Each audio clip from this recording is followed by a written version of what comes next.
Dito isso, meus irmãos, nós estamos estudando a respeito das 9 marcas de uma igreja saudável. E é o nosso curso de verão, final de 25, início de 26. E nós vimos já 2 marcas.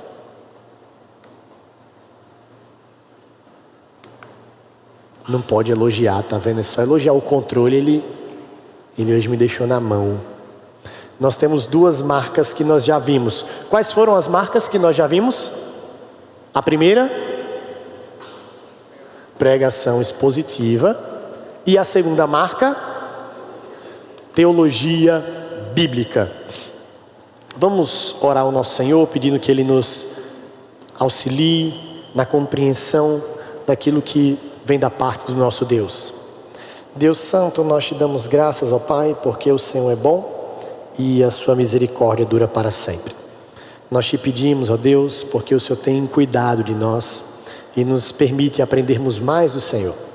Não permita, ó Deus, que nenhuma irritação, nenhuma frustração, nenhum desânimo, não permita que nenhum problema do dia, não permita que nenhum almoço para fazer ou sono para tirar possa roubar a nossa concentração e atenção de ouvirmos uma mensagem tão importante para nós.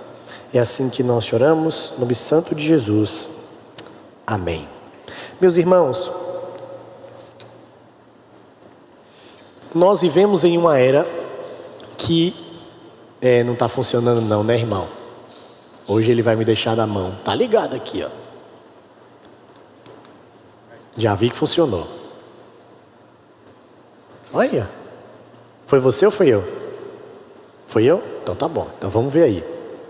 Nós temos vivido a era da informação. O tempo todo, a todo momento, nós somos bombardeados com informações. Se a gente for pensar, por exemplo, numa temática de guerras, no passado, as guerras aconteciam e elas eram... Eu acho que está muito alto meu microfone, é impressão minha. Pode baixar um pouquinho mais, pelo menos para mim aqui, não sei como, mas eu estou me ouvindo, não sei se é nessas caixas aqui. Mas as guerras no passado, elas aconteciam, eram travadas, e os historiadores, posteriormente, obviamente daqueles que venciam as guerras, registravam. E então ia ficando no que se chama livro das histórias de guerra, ou os livros de guerra. Depois, muito tempo depois, as guerras, elas começaram já na era moderna, serem registradas por meios de pinturas.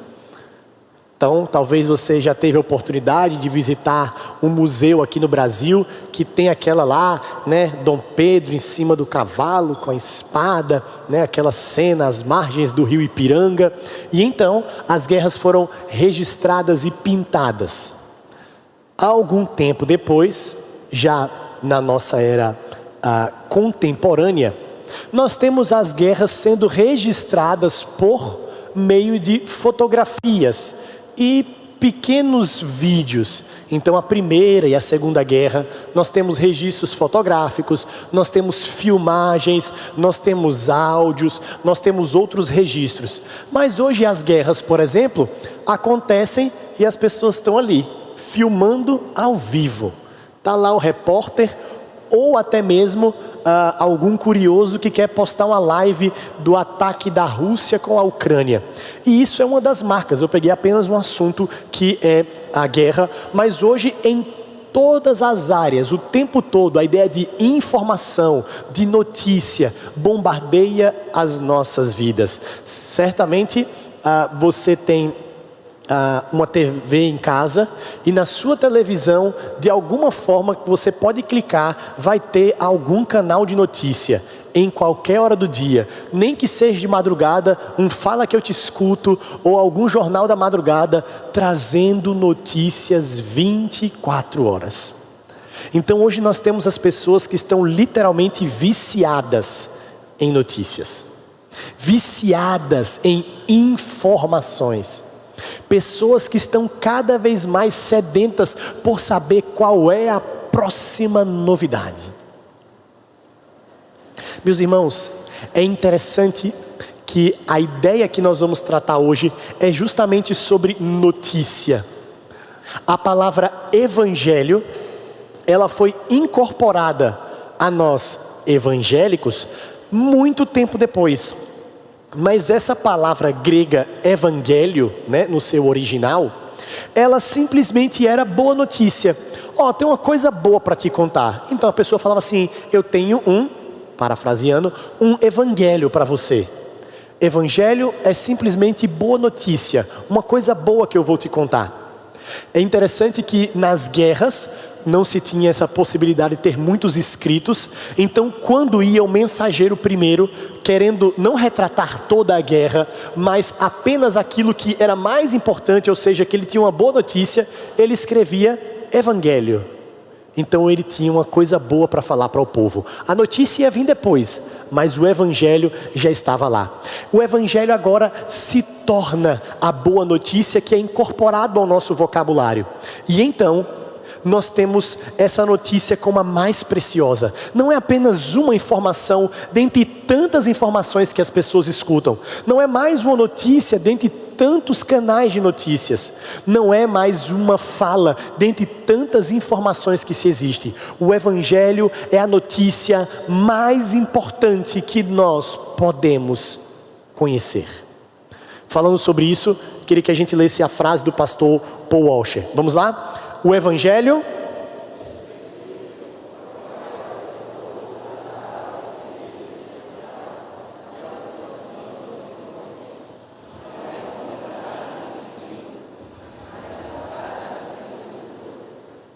Por isso hoje a gente vai pensar na terceira marca de uma igreja saudável, o evangelho.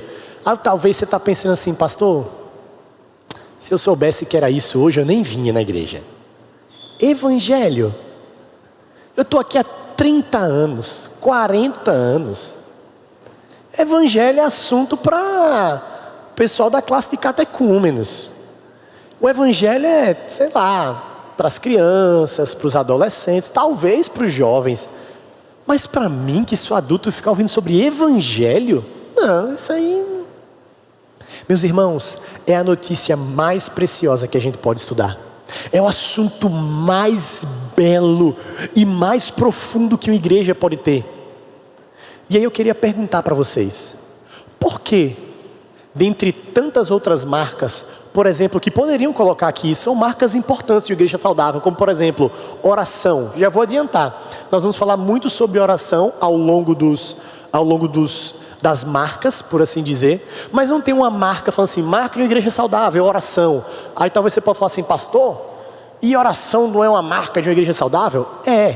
Ele colocou 9 marcas como 9 marcas principais, mas não 9 marcas exclusivas. Mas por que o evangelho entra? Alguém sabe o que poderia distinguir do evangelho, uma correta compreensão do evangelho, entrar como a marca de uma igreja saudável? Alguém poderia dizer o porquê? Isso é uma marca que tem que ser muito clara como uma igreja saudável? Uma compreensão correta do evangelho?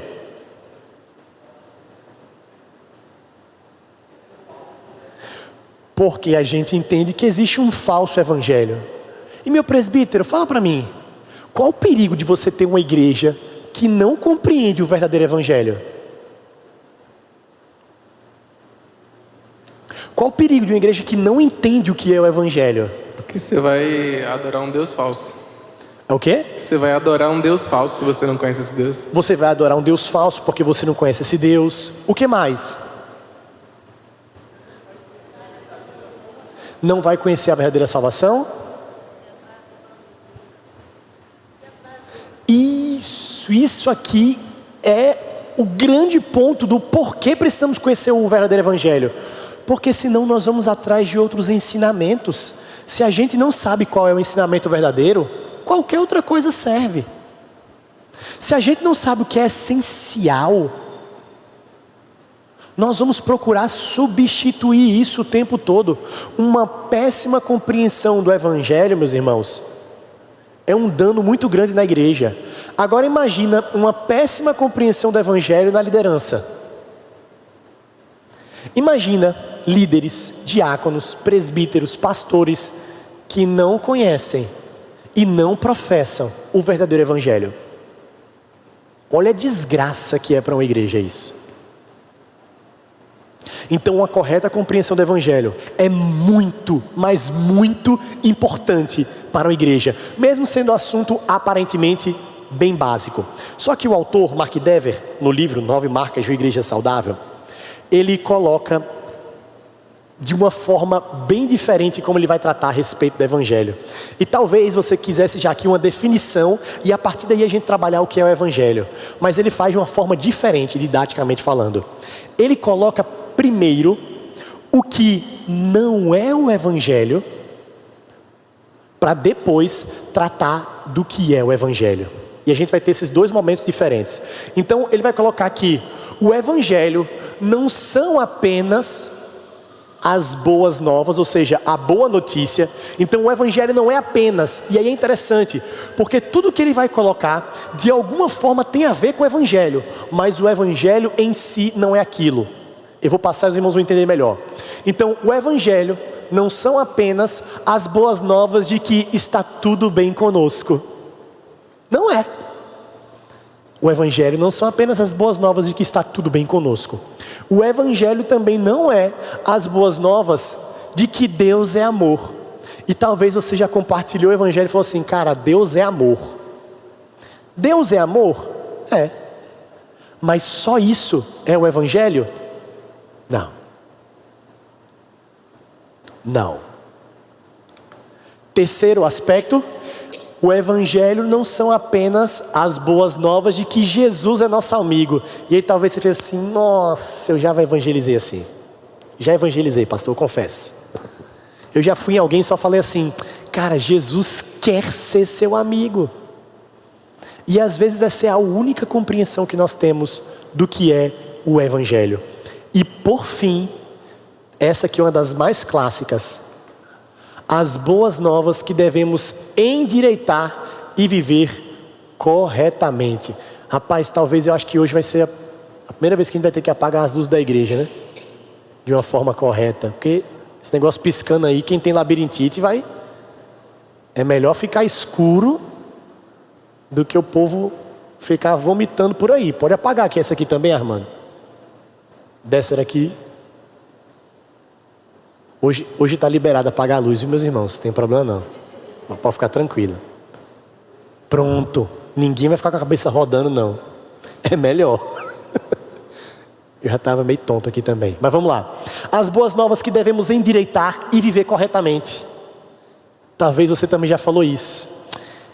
Cara, você precisa fazer isso. E a gente confunde o evangelho com essas coisas. Pastor, tem disso aqui no evangelho? Tem. Tanto como no que é o evangelho de Deus, seu amor e Jesus ser nosso amigo, como também de resposta ao evangelho. Mas isso por si só não é o evangelho. E eu quero destrinchar cada uma dessas quatro, porque a gente vai tirar algumas ervas daninhas do que a gente acha que é o evangelho, para entrar propriamente dito.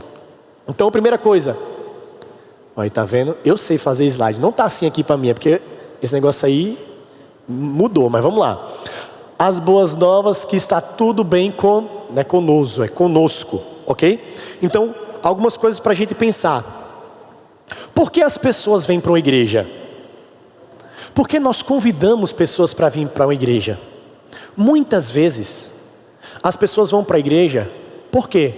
Elas querem ter um tempo agradável de reflexão, né? Elas chegam no ambiente, saem daquela correria, aí elas sentam ali, escutam uma palavra, assim, poxa, que legal, né?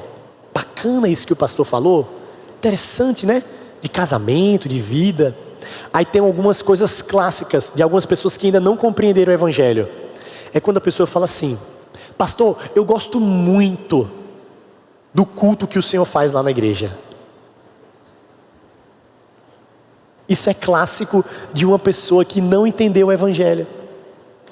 Porque ela não está entendendo que o culto não é meu. Ela não entendeu que aquilo não é sobre mim. Mas ela simplesmente escuta aquele discurso como escuta tantos outros. E aí ele não tem muita diferença se ele vai num terreiro de umbanda, se ele vai na igreja evangélica, se ele vai na igreja católica, se ele vai numa igreja mais tradicional ou numa igreja mais pentecostal. Ele olha aquele discurso e fala assim: não, bacana isso daí, tive uma reflexão muito boa sobre isso. Não é o evangelho. As pessoas muitas vezes vão para a igreja porque elas acham que está tudo bem com elas e precisa permanecer assim. Outra coisa, conselhos que nos ajudam a viver melhor. E aí o pastor ele vira um conselheiro, não como um conselheiro bíblico, mas uma pessoa que fica falando assim: gente, vamos lá, você precisa lidar melhor no seu casamento. Você está com quanto tempo de casado, seu Ramão? 47. Tem um tempinho aí. 47. Aí ele poderia falar assim: gente, para um segredo de um casamento saudável é muito diálogo. Um pastor pode falar isso, um padre pode falar isso, um psicólogo pode falar isso, o vendedor de pipoca da esquina pode falar isso. Qualquer pessoa pode falar que o segredo para um casamento saudável é muito diálogo. E isso não é o evangelho, gente. Só que as pessoas acham que isso é. Aí o pastor prega e o resumo dele é falar assim: ó, vocês precisam se respeitar e amar mais uns aos outros. Mas até Renato Russo teve essa reflexão: é preciso amar as pessoas como se não houvesse amanhã. O cara teve essa reflexão mesmo não sendo crente. Eita, entrou um pombo agora aqui na igreja. Tira esse pombo aí, Carlos. Não é o Espírito Santo não, gente, é só um pombo mesmo. Fecha essa porta aí. Se esses bichos entrar aqui e proliferar aqui dentro, vocês vão ver. Vamos lá. Então, conselhos que nos ajudam a viver melhor. Evangelho não é isso. Não é isso. O evangelho não são bons conselhos de moral e bons costumes. Outra coisa, provisão de relacionamentos saudáveis, como eu falei, né? Você precisa viver bem com as pessoas. Perdoe. Cara, todo mundo fala isso em toda esquina. Isso não é por si só o evangelho. Volto a falar, vocês são inteligentes. Chega um momento que existe aquilo que é a resposta do evangelho, que mostra como nós devemos viver. Sim, com certeza. Mas a resposta do evangelho não é o evangelho. A resposta do evangelho é uma ação do Espírito Santo de Deus nas nossas vidas, para aquilo que nós vamos fazer em resposta a essa mensagem que impactou as nossas vidas. Mas por si só não é o evangelho. Sabe por quê? Quarto e último aspecto, engajamento social e político. Como a gente falou da outra vez, uma igreja hoje em dia que as pessoas querem um pastor como ativista político, social, que se engaja, grava vídeo, faz documentário e coloca e se posiciona. Perceba, tempo agradável de reflexão, conselhos que nos ajudam a viver melhor, provisão de relacionamentos saudáveis, engajamento social e político. Meus irmãos, isso você pode encontrar em qualquer segmento religioso ou em qualquer agremiação. Qualquer agremiação. Hoje em dia você vai, por exemplo, para um time de futebol. Quem acompanha time de futebol mais de perto vai saber. Você vai ver tudo isso daí, ó. Tempo agradável de reflexão, conselhos que nos ajudam a ver melhor, provisão de relacionamentos saudáveis e engajamento social e político. Um clube de futebol consegue fazer isso também. Consegue. Mas isso, por si só, não é o evangelho. Vamos ver o que é que a Bíblia fala sobre o homem, para que a gente entenda um pouco melhor sobre o que é o evangelho. Olha o que é que esses outros lugares, um centro espírita, um terreiro de umbanda, até mesmo uma igreja católica apostólica romana, o que algumas outras igrejas que se dizem evangélicas, o que é que elas não falam, e isso está dentro da mensagem do evangelho. Cadê? João está aí? Não. Então eu preciso de um outro leitor para hoje, ó. Rapaz, Lacorte, vai ser você, Lacorte. Alguém traga o microfone para o Lacortinho aí. Vamos lá. O parecer bíblico sobre o homem. Qual é a mensagem que você não vai escutar em outro segmento, mas você vai escutar em um lugar onde as pessoas pregam o verdadeiro evangelho? Parecer bíblico sobre o homem. Lacorte, coloca aí já. Efésios 2, de 1 a 3. Texto clássico de quem é presbiteriano. Na dúvida, vai para Efésios 2, que ele vai entender bem a respeito da salvação e do evangelho. Efésios 2, de 1 a 3. Lê aí, meu irmão.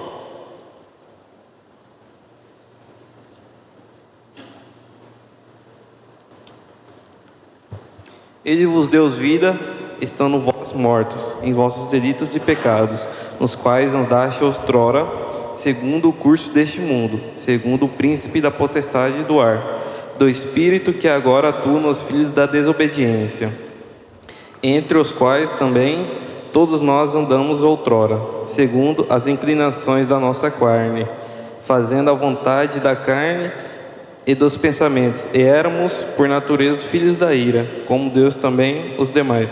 Já pode abrir em Gálatas 3:10. Gálatas 3:10. Meus irmãos, olha a notícia que a gente tem que dar para o mundo: vocês estão mortos.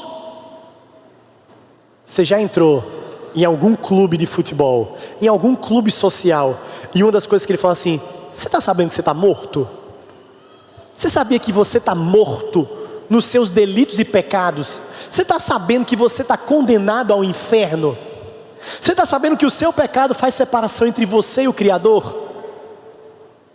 Você já foi a alguma igreja que as pessoas sempre falam a respeito do pecado e das consequências do pecado? A mensagem do Evangelho envolve isso, meus irmãos. Porque como você vai dar uma boa notícia para alguém que nem sabe que está precisando daquilo? Meus irmãos, é por isso que é tão difícil evangelizar em países que são chamados de países que vivem na pós-verdade, como é muitos países da Europa. É muito difícil, porque a maioria das pessoas só conseguem evangelizar a partir da prosperidade financeira. Oh, Deus vai te dar isso, Deus vai melhorar a sua vida, Deus vai te dar saúde, é Ele que vai trazer paz para você. Aí você vai falar isso para um cara que está na Finlândia, taxa de homicídio quase zero, IDH altíssimo, todo mundo tem dinheiro, país ok.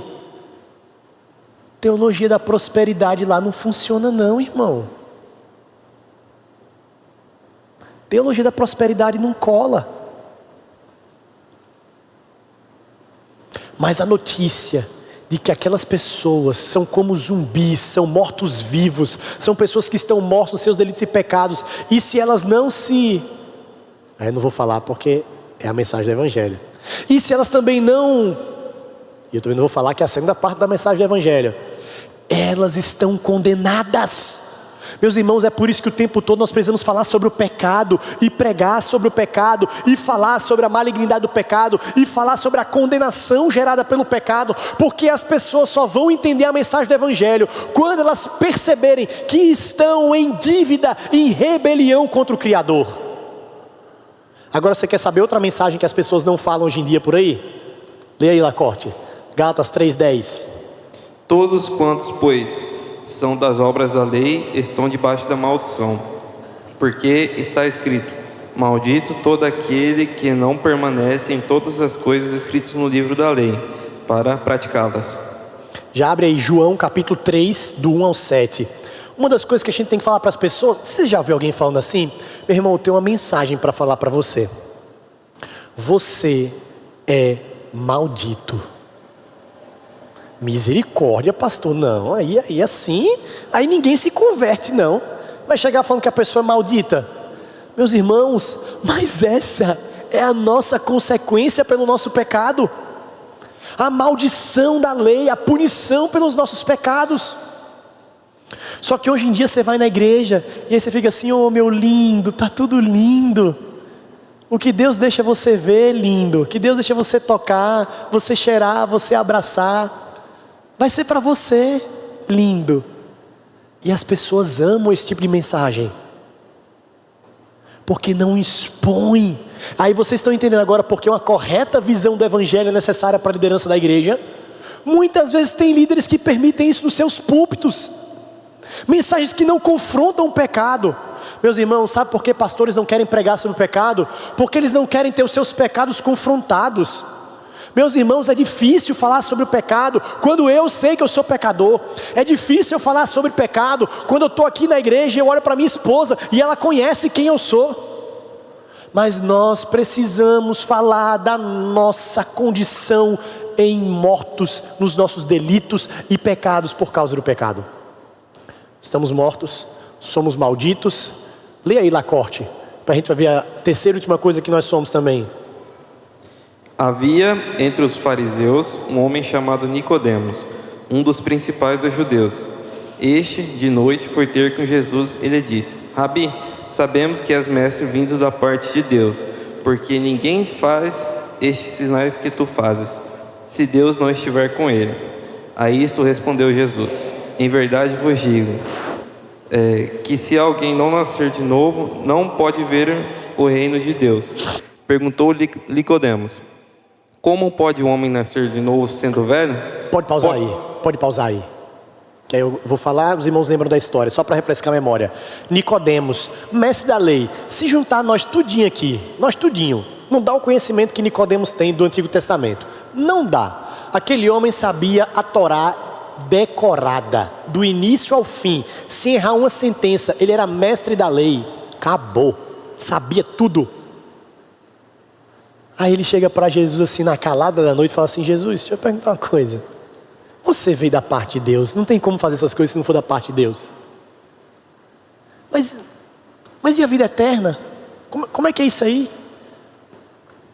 Aí Jesus fala assim: quem não nascer de novo, não entra no reino dos céus.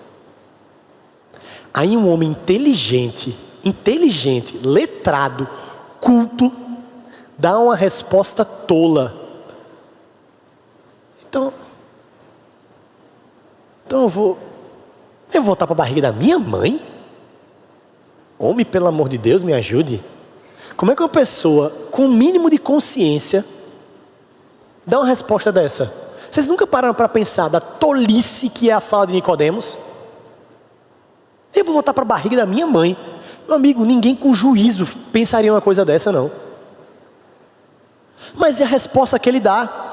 Isso revela a nossa incapacidade de crer, a nossa incapacidade de nos voltarmos ao Senhor. Se não for Deus que toca o nosso coração, se não for Deus que arranca um coração de pedra, se não for Deus que mostra o nosso estado de maldição, de morte, de miséria, se não for Deus que escancara o nosso pecado diante de nós e nos puxa para perto dele, meus irmãos, a gente não vai se voltar para Deus, nunca.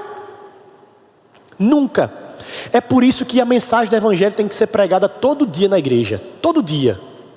Porque pode ser que, infelizmente, nós tenhamos muitos Nicodemos no nosso meio.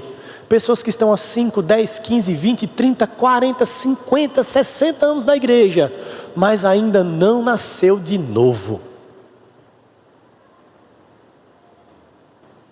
As boas novas não é a mensagem de que está tudo bem com a gente. Você pode ver como você está. Para ter o Evangelho, necessariamente precisa falar de pecado. Precisa falar do pecado. Você tem que falar para um homem: meu querido, como você está vivendo. Você está vivendo como um maldito, longe de Deus, e vai sofrer a devida punição pelo seu pecado. Aí você fala assim: mas pastor, isso não vai dar certo não, o povo não quer ouvir isso. Porque o homem natural não quer ouvir as coisas de um mundo espiritual. Mas é o que nós precisamos fazer.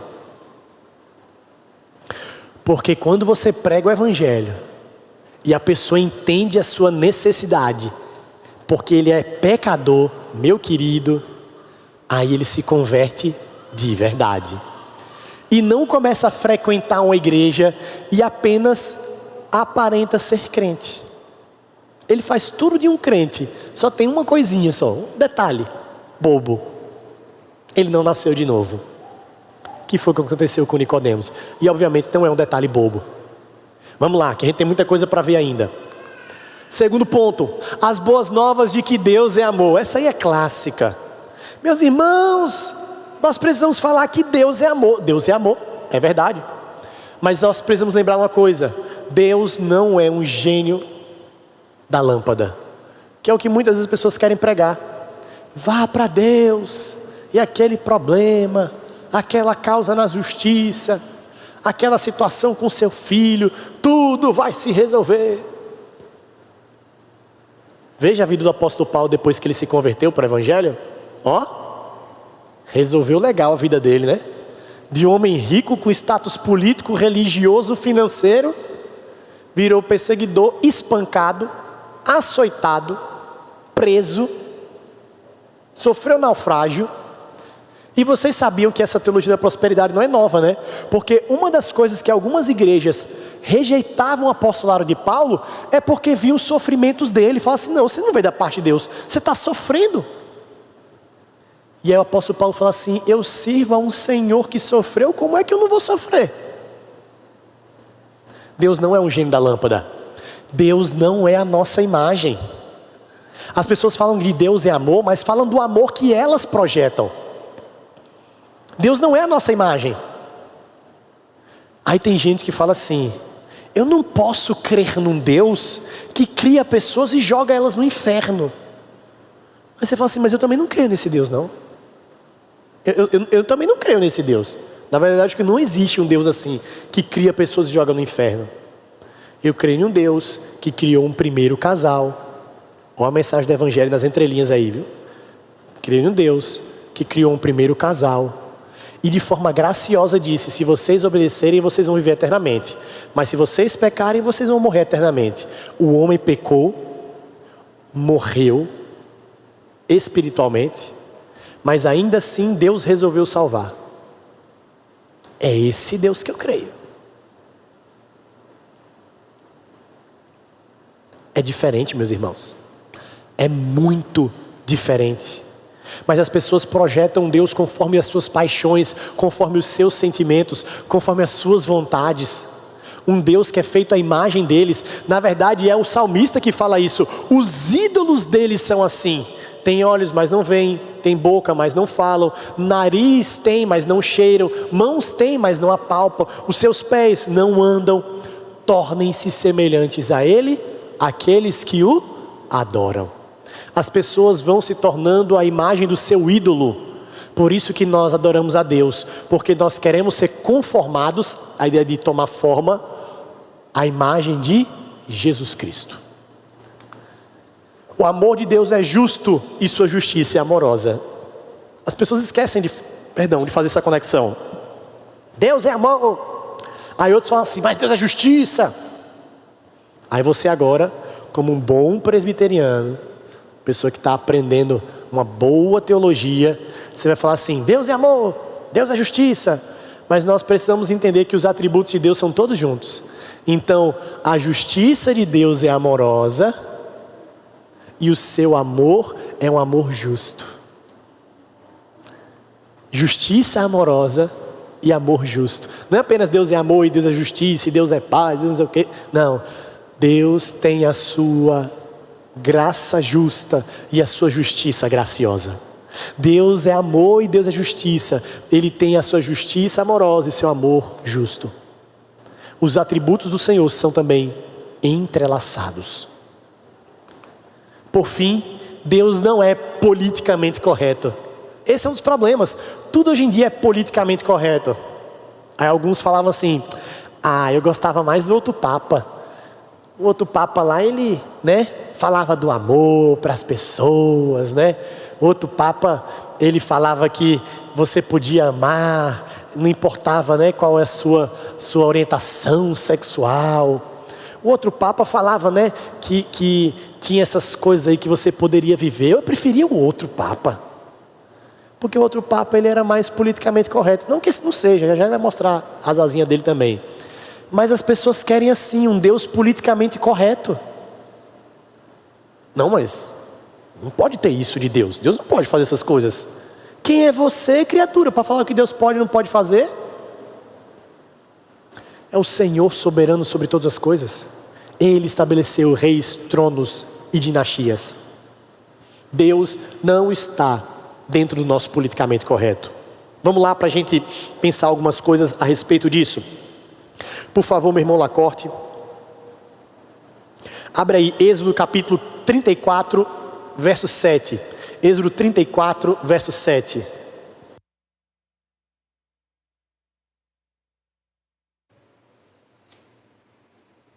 Que guarda a misericórdia em 1000 gerações, que perdoa a iniquidade, a transgressão e o pecado, ainda que não inocenta o culpado, e visita a iniquidade dos pais nos filhos e nos filhos dos filhos, até a 3ª e 4ª geração. Pode abrir também no Salmo 11, 7. Meus irmãos, Deus visita as gerações. O texto fala assim: o Senhor, Ele perdoa e também não inocenta o culpado. O Senhor é o único que pode ajustar justiça e graça. Justiça e graça, apenas o Senhor pode fazer. Salmo 11, 7, meu irmão. Porque o Senhor é justo, Ele ama a justiça. Os retos lhe contemplarão a face. Pode abrir Romanos 2, 11 a 13. O texto dos Salmos falou que Deus é justo e os retos é que vão vê-lo. Aí a gente fica achando que a pessoa pode viver como quiser toda a sua vida e nada vai acontecer. Meus irmãos, apenas os retos. Salmo número 15 vai falar: quem vai habitar no santuário do Senhor? Aquele que é limpo de mãos e puro de coração, que não jura dolosamente nem entrega sua alma à falsidade. Meus irmãos, existem aspectos que rondam aqueles que vão andar com o Senhor. Uma coisa que eu falei quando a gente estava estudando a respeito disso lá em Hebreus, que é uma citação do J.C. Riley no livro chamado Santidade. Ele vai falar assim: qual é o proveito do céu para uma pessoa que passou a vida toda na impiedade? Veja, se ela gosta de todo tipo de imoralidade, todo tipo de glutonaria, todo tipo de bebedice, todo tipo de imoralidade que existe na vida, aí no final da vida ela quer ir para o céu. Para que ela quer ir para o céu? Não vai ser legal o céu para ela, não? Ela sempre quis viver naquilo que é desagradável a Deus. Ela nunca amou a justiça, ela nunca amou a santidade. O céu para ela vai ser um tédio. Percebe que nós muitas vezes somos assim? A gente não ama a justiça, não ama praticar a verdade, não ama praticar aquilo que é bom de acordo com a palavra de Deus, e a gente fala que quer ir para o céu. Não casa. Não tem sentido a gente falar que quer passar a eternidade ao lado do nosso Senhor, sendo que nós não queremos passar a brevidade da vida, 50, 60, 100, 130 anos. É muito pouco diante da eternidade. O texto nos mostra que o Senhor é justo, e aqueles que são retos é que andarão com Ele. Claro que não são retos aos seus próprios olhos e nem pela sua própria força. Lacorte, por favor. Porque para com Deus não há acepção de pessoas. Assim, pois, todos os que pecaram sem lei perecerão, e todos que com lei pecaram mediante lei serão julgados. Porque os simples ouvidores da lei não são justos diante de Deus, mas os que praticam a lei hão de ser justificados. Já abre em Mateus capítulo 7, 21 a 23. Mateus 7, 21 a 23. Meus irmãos, isso é muito importante. Deus punirá pecadores. Deus vai punir pecadores, meus irmãos. Eu já falei isso aqui algumas vezes. A pessoa fala assim: Deus odeia o pecado, mas ama o pecador.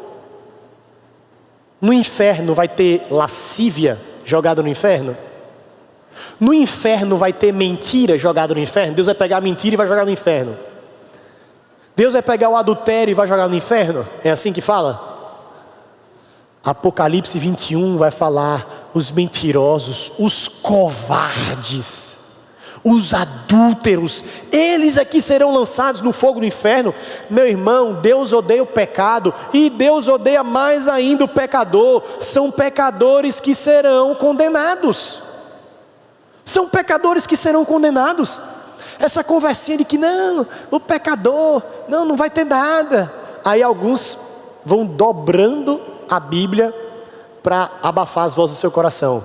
Aí existem aqueles que são aniquilacionistas. Sabe o que são os aniquilacionistas? Em resumo, eles até dizem que o inferno existe, mas ele é aqui e agora. Você já paga pelos seus pecados aqui. E quando você morrer, virou poeira cósmica, não tem nenhum problema. Existem também os universalistas, aqueles que acreditam que no final todo mundo vai ser salvo. Meus irmãos, o inferno é real. Aí alguns podem falar assim: mas pastor, falar do inferno vai fazer com que pessoas não queiram Deus por amor a Ele, mas por medo do inferno. É bom temer o inferno. É bom você não querer ir para lá. É bom você crer que aquilo é real. É bom você crer que haverá uma punição.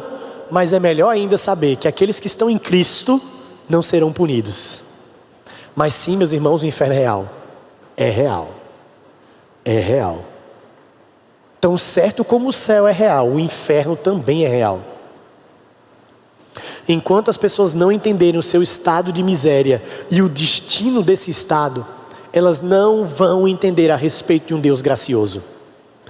Vamos lá. Deus odeia o pecado, Deus odeia mais ainda pecadores, mas Deus ama pecadores que Ele redimiu para si. Tá bom? Para a gente falar a frase por inteiro. As boas novas de que Jesus é nosso amigo. Essa daí é uma denúncia clássica. Talvez você agora vai ficar assim: nossa, pastor, essa daí já falei demais.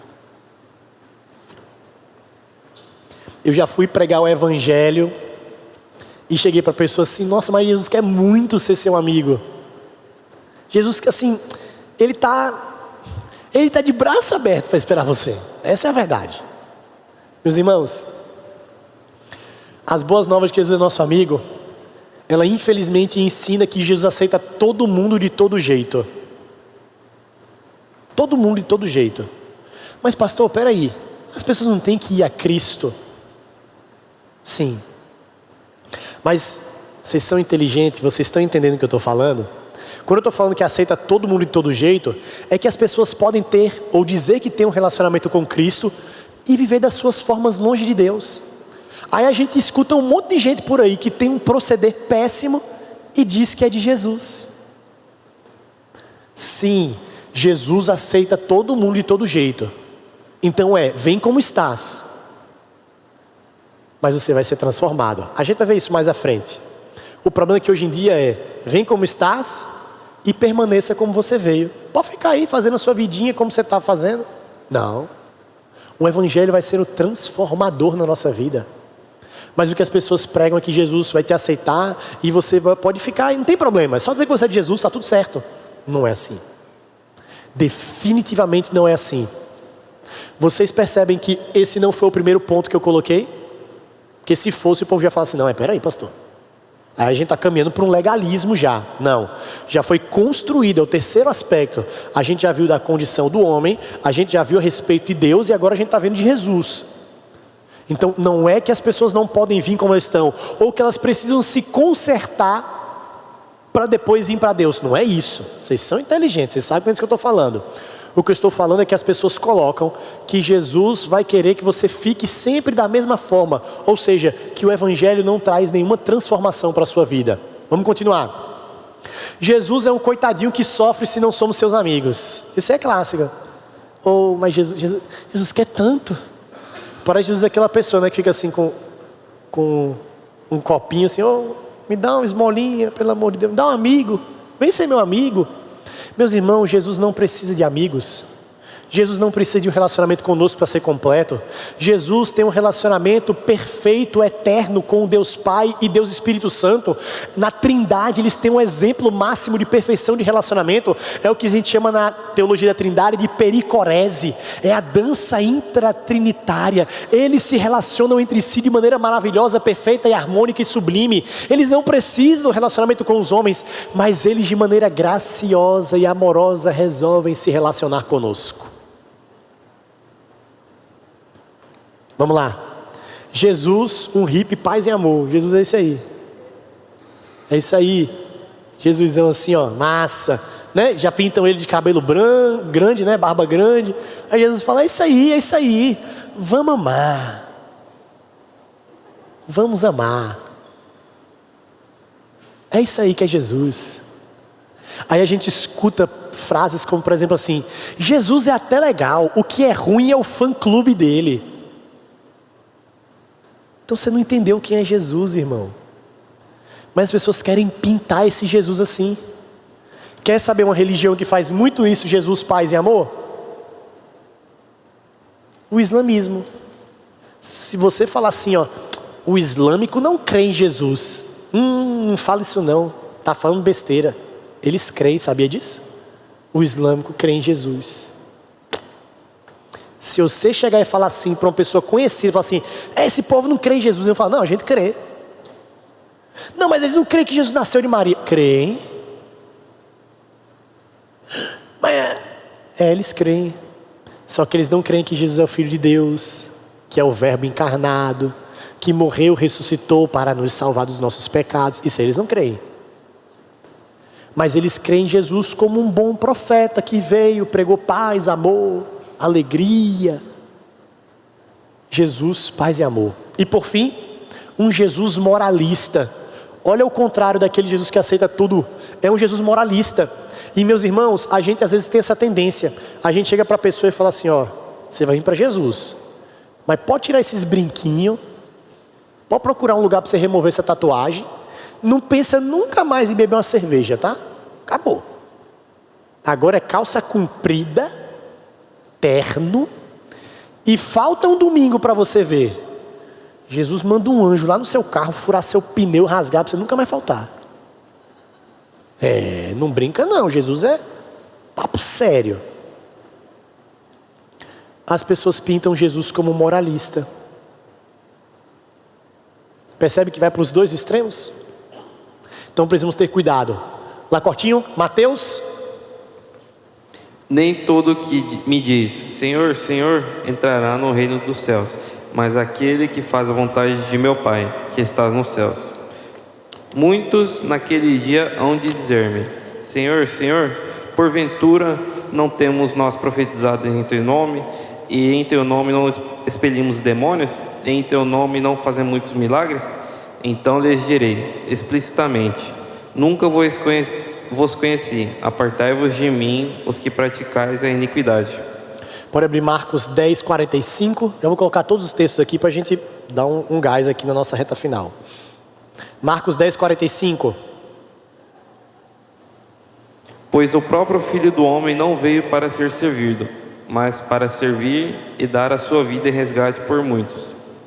Marcos 8, 29 a 31.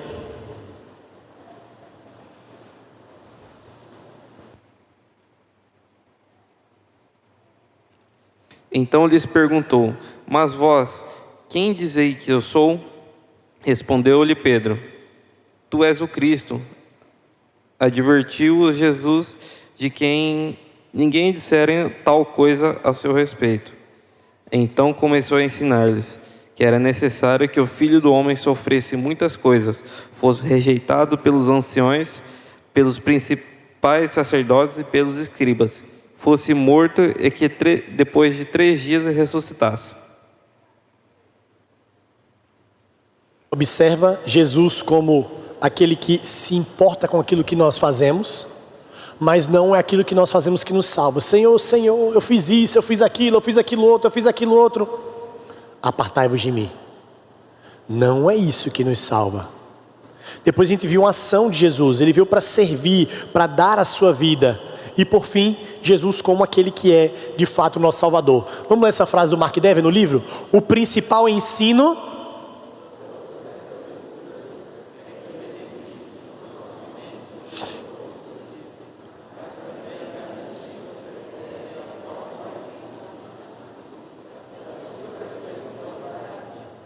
Quarto e último aspecto, as boas novas não são o que devemos endireitar e viver corretamente.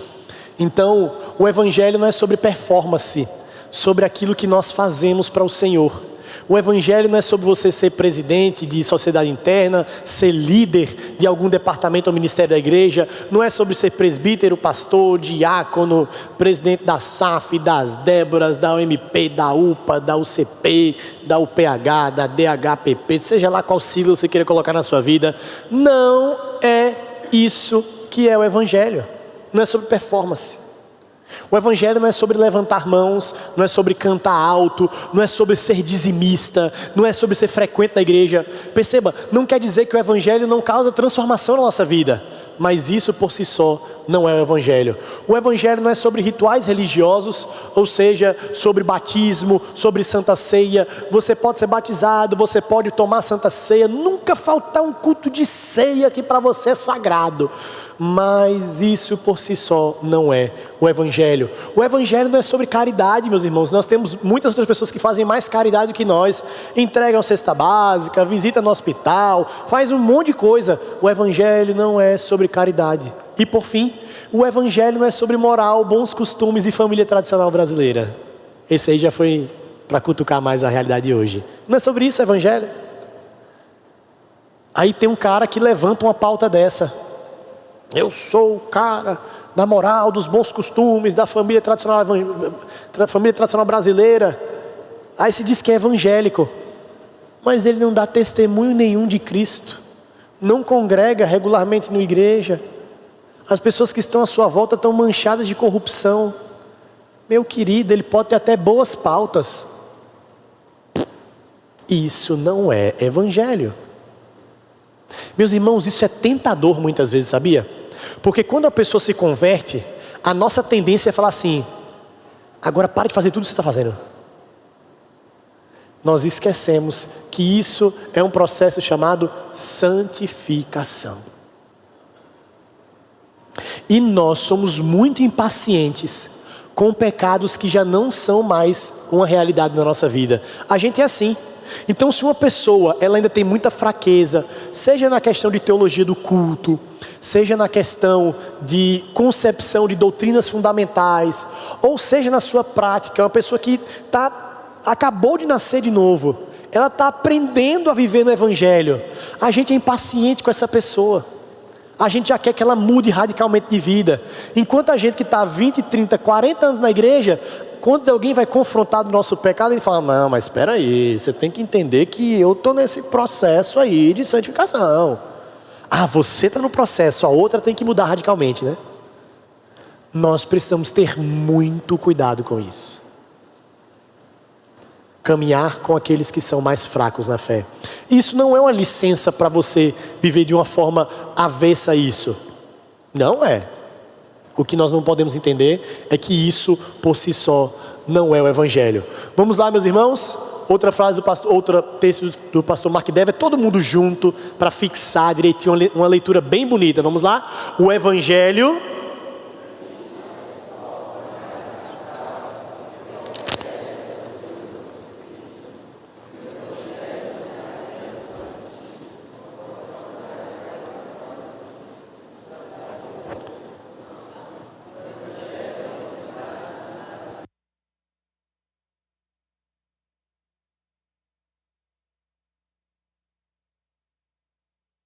irmãos, uma distinção necessária que nós precisamos fazer: aquilo que Cristo faz e aquilo que devemos fazer. O evangelho é aquilo que Cristo faz, aquilo que Cristo fez por nós. Aquilo que nós devemos fazer não é o evangelho, é uma resposta ao evangelho. Mas a pergunta então que não quer calar é: o que é o evangelho? Se você só me responder assim, as boas novas, eu vou falar para você: você ganhou R$1 milhão. Isso é uma boa nova para você ou não é? É uma boa notícia. Pelo menos para mim seria. Você acabou de bater o seu carro, bateram no seu carro. Isso é uma boa notícia? Não, isso é uma má notícia. Mas se falar assim, trocaram o seu carro e colocaram uma BMW 320i no lugar dela, isso é uma boa notícia. Então, a gente já está caminhando há algum tempo juntos. Só resumir dizendo que o evangelho é uma boa notícia é muito fraco. O que é o evangelho? Pastor, agora você inibiu o povo de falar. Fala.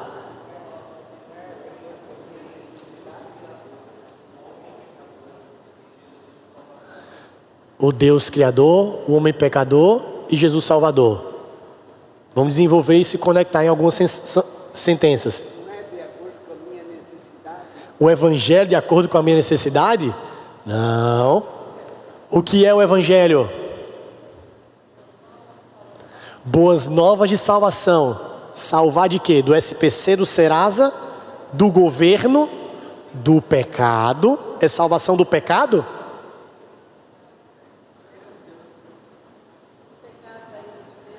Daí do inferno. Ok, então é a salvação do pecado, da ira de Deus, ou seja, é a boas novas de salvação do inferno.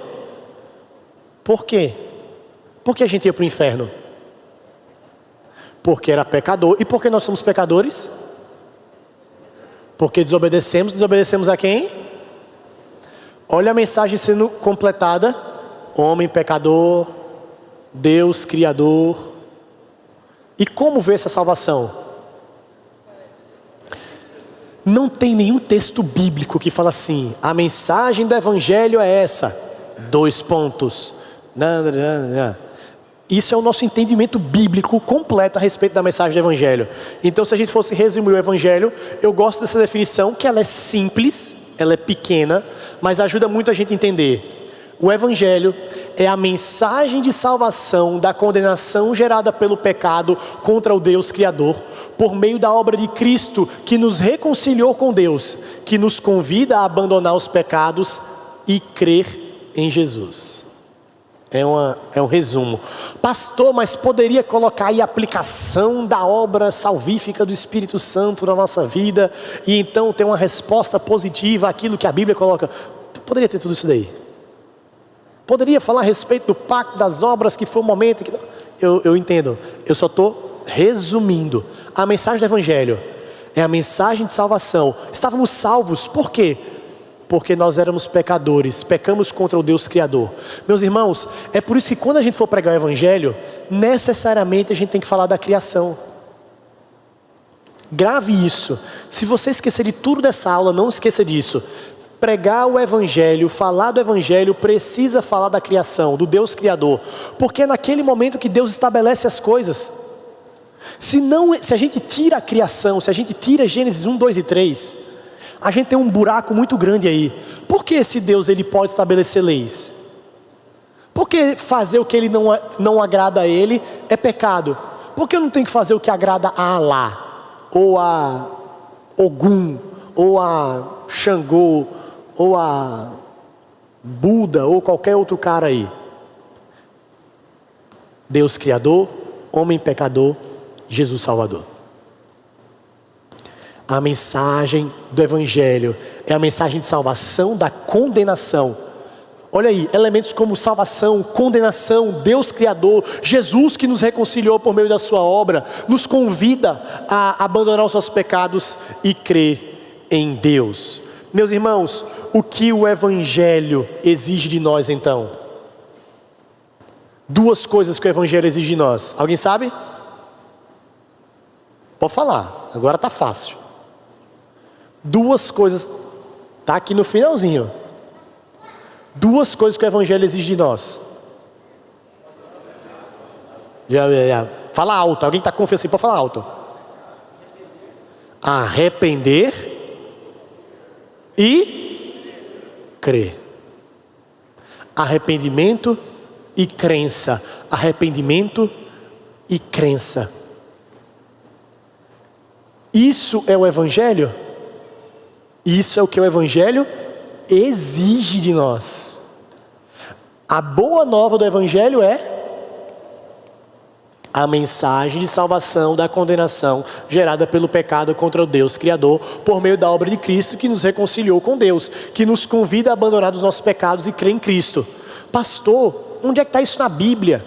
Tem vários textos que falam da mensagem de salvação, textos que falam da condenação gerada pelo pecado, textos que falam que nós obedecemos o Deus Criador, textos que falam da obra de Cristo, textos que falam que Cristo nos reconciliou com Deus por meio da sua obra, textos que falam do convite ao abandonar dos pecados, e textos que falam de crer em Jesus como nosso único e suficiente Salvador. Então não tem um texto bíblico, mas essa é a mensagem do Evangelho em toda a Bíblia.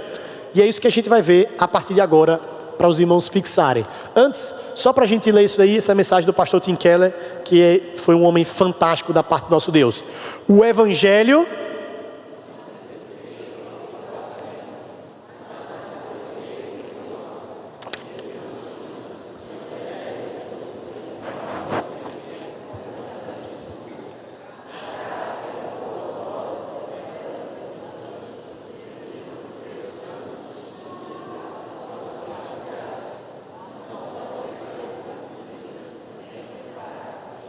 eu vou fazer o que eu fiz da outra vez, eu vou mandar o slide, em PDF para os irmãos abrirem os textos, meditarem durante a semana, ok?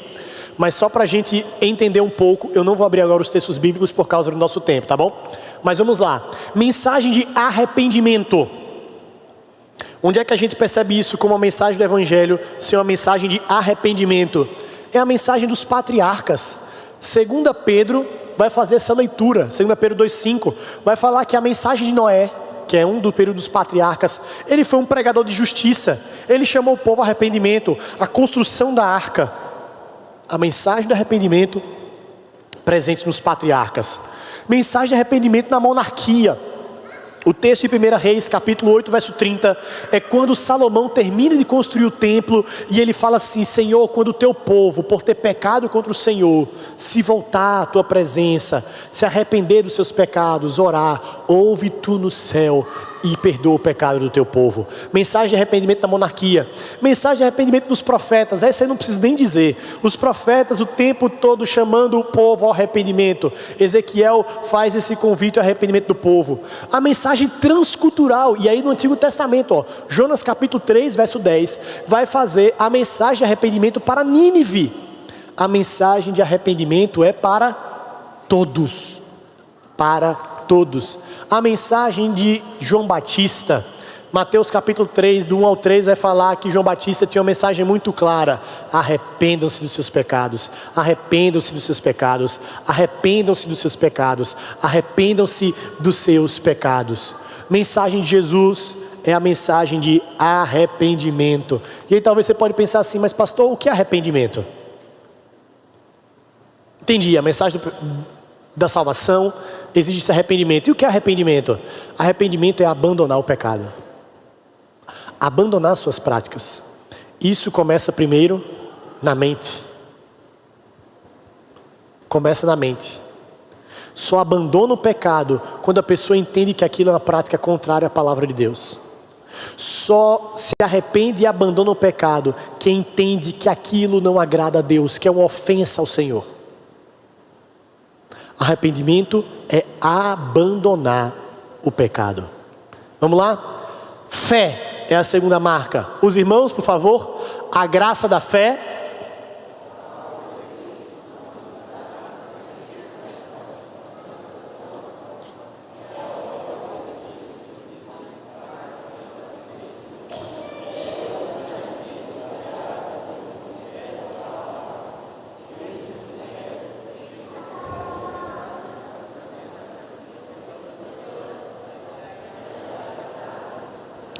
Olha que informação importante. A nossa fé, isso é a nossa confissão de fé, capítulo 14, parágrafo 1.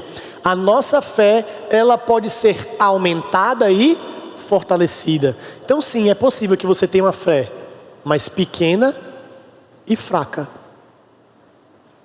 Pequena e fraca. Alguns textos bíblicos. Fé é como nós devemos viver. O texto de Hebreus vai falar que sem fé é impossível agradar a Deus. 2 Coríntios 4, de 13 a 14, vai falar da razão da nossa esperança. É o motivo de nós cremos, é porque Cristo morreu e ressuscitou. Porque Ele ressuscitou, nós também um dia ressuscitaremos com Ele. A nossa fé é aumentada em Cristo e a necessidade de invocar a Deus. Romanos 10, 14 vai falar: como crerão se não ouvirem? Eles precisam ouvir para crer. Então nós precisamos ter desse desenvolvimento da nossa fé a partir da proclamação fiel do Evangelho. Mais uma vez o Mark Dever. Devemos... Não, todo mundo junto, vamos lá, com força. Eu sei que os irmãos estão com fome, mas já está acabando. Devemos... parar de confiar um pouco em nós e um pouco em Deus. Devemos chegar e compreender que temos de confiar plenamente em Deus. Temos de confiar somente em Cristo para a nossa salvação. Meus irmãos, a mensagem da fé foi a mensagem que se espalhou pelo mundo.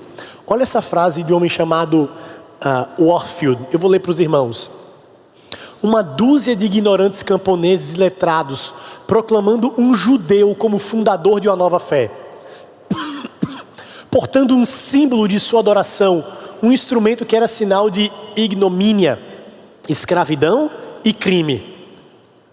pregando o que parecia uma doutrina absurda de humildade, sofrimento, paciente e amor pelos inimigos, virtudes jamais sonhadas antes, exigindo o que parecia uma adoração absurda de alguém que morreria como um malfeitor, escravo, e fazendo uma promessa que parecia absurda, de vida eterna por meio de alguém que havia morrido, e isso entre dois ladrões. Essa é a loucura da mensagem do Evangelho. Nós cremos em um Deus que se encarnou e foi perseguido. Nós cremos em um Deus que não veio de forma pomposa, mas nasceu numa manjedoura, foi perseguido pelos seus, foi tratado como malfeitor, foi julgado injustamente, morreu entre dois ladrões. E nós cremos que é por causa da sua morte e ressurreição que nós temos vida. Meu querido, nenhum homem poderia criar essa mensagem. Nenhum homem pensaria que esse é o seu Redentor, é o seu Salvador, é a pessoa mais importante da sua vida, porque esse tratamento é dado para a pior pessoa que pode existir. Mas Jesus fez tudo isso de maneira gloriosa, para manifestar a soberania e a glória e a majestade de Deus, e por amor a pecadores miseráveis, lazarentos, imundos, estúpidos, ignorantes, feito eu e você. É a loucura da mensagem do Evangelho. É essa aí. É a loucura da mensagem do Evangelho, que o homem natural não pode compreender. É por isso que tem hora que a gente prega o Evangelho e a pessoa fala assim: mas Pedro, isso funciona para você, isso não funciona para mim. Já deve ter ouvido muito isso, né? Funciona para você, não funciona para mim. As pessoas, eita, estou atrapalhando a pessoa da mídia. As pessoas não entendem que essa é a história das nossas vidas, e não apenas uma história que é distante de nós. Para a gente finalizar, a resposta necessária então é arrependimento. O tempo está cumprindo e o reino de Deus está próximo. Arrependei-vos e crede no Evangelho, na mensagem de salvação que nós lemos, testificando tanto a judeus como a gregos o arrependimento para com Deus e a fé em nosso Senhor Jesus. Meus irmãos, esse é o tesouro do Evangelho. É a tese 38 de Martinho Lutero, quando ele pregou nas portas da Catedral do Wittenberg. O tesouro da igreja é o Evangelho, é a mensagem do Evangelho. Para finalizar, John Wesley, certa vez, falando sobre as glórias desse mundo e sobre a glória do Evangelho, ele contou isso aqui: eu estava lá na sala das vestes, contígua à casa dos lordes, quando o rei colocou suas vestes. Sua face estava enrugada pela idade e transparecia muita preocupação. Isso é tudo que o mundo pode proporcionar a um rei? É esta toda a grandeza que o mundo lhe pode oferecer? Tinha um manto de pele de arminho sobre os ombros, bastante pesado e incômodo, sobre o qual o rei andava com dificuldade. Usava uma elevada cabeleira de fios trançados, com algumas lâminas de ouro e pedras resplandecentes sobre a cabeça. Oh, que coisa sem valor é a grandeza humana, e isso não permanecerá. É essa a glória do mundo? É isso a coisa mais preciosa que o mundo pode oferecer? É isso? É colocar uma roupa cara e pomposa? É sentar num trono e olhar súditos fazendo o que você manda? É se vestir de ouro e de joias? É isso? É isso que é o mundo? É esse o tesouro mais precioso que eles podem nos oferecer? Que coisa pobre, que coisa pequena. O tesouro mais precioso é a mensagem dizendo que você é maldito, que você está condenado, que você está morto. Mas o Deus poderoso se encarnou e pagou a sua dívida, e agora te transforma em um filho, te faz assentar ao lado dele e por toda a eternidade você reinará ao lado dele. Essa é a mensagem preciosa que nós carregamos. Qualquer outra coisa diferente disso, essa imagem que John Wesley pinta diante dos nossos olhos, é muito pequeno e não permanecerá. Feche seus olhos, vamos orar ao Senhor.